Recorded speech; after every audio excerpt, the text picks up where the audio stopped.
Now, you must understand, what does the word yantra mean to you?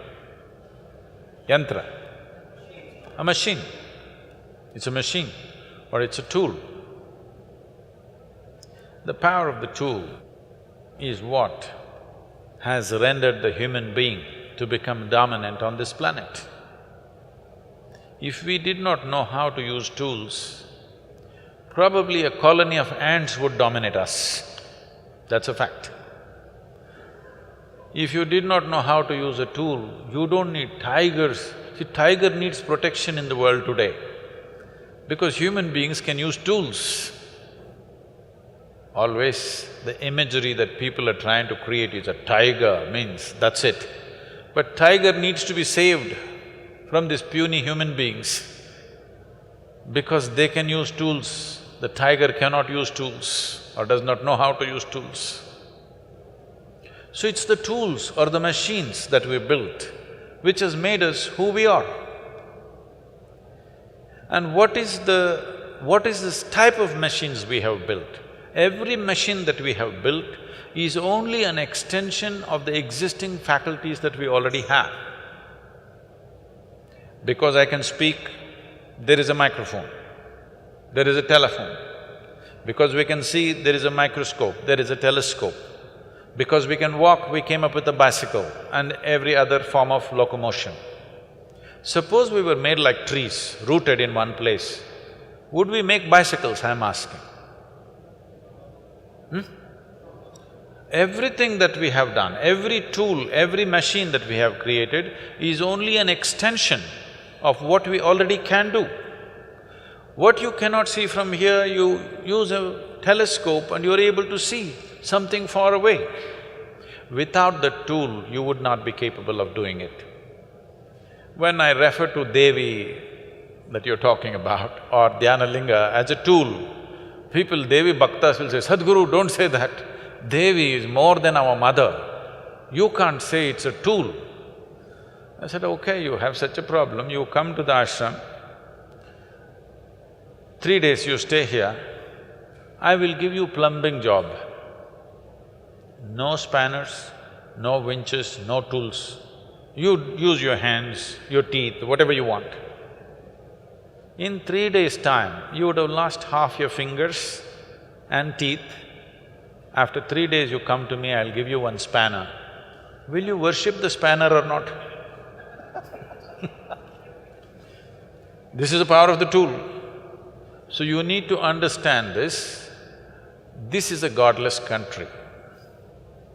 But we have 33 million gods and goddesses because we know the technology of God-making.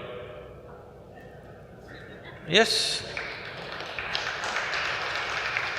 We started creating energy forms that they will function in a specific manner. And we can create energy forms which can recognize you as a person. We can create general forms which will benefit everybody, or we can create specific forms which will recognize you as a person. You know, you have heard of Kula Devatas. What this means is, it is calibrated in such a way, it'll recognize the genetic material of who you are. And it'll only work for you if you belong to that genetic material. If you're somebody else, it'll not work for you. We've gotten all mixed up and we don't understand this anymore properly, nor is it done properly, that's a different matter. But fundamentally, we can create this. Oh, this looks like real mumbo-jumbo. Well, there are any number of things that have happened in this country, but unless it gets a recognition from the West, it cannot be true, okay?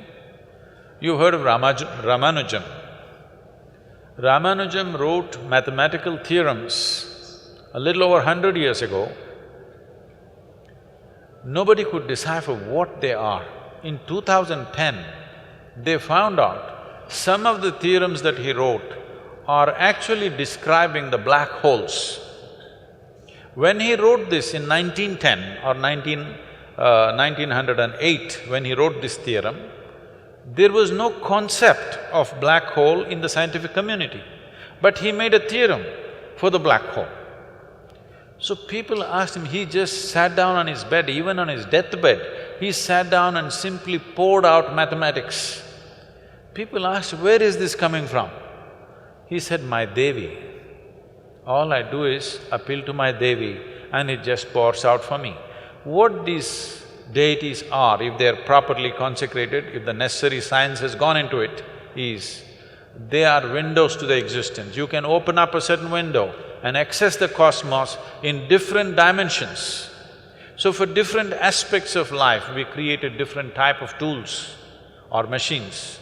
So in India, all deities are also referred to as yantras. But then the bhakti movement came.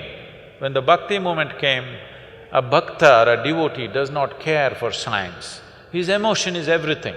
So anybody who would find a stone and a chisel, they started making their own things without the necessary science behind it.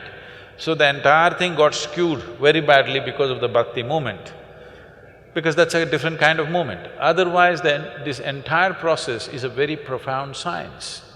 It's not just you, there are thousands of people, those who have these avigna yantras in their homes and offices. If you listen to their stories, you won't believe things that are happening to them, because this is a powerful tool, you just have to learn to use it. If you learn to use it, it functions phenomenally well. The best thing that you can do is you transform this itself like that, but this will need some work. If you're willing to work, we can consecrate you. I can make you like a living, walking temple if you want. The easiest thing to consecrate is a living human being. But the problem with the human beings is every 2 minutes they will take a U-turn. So we are choosing stones and other material who are more reliable than you.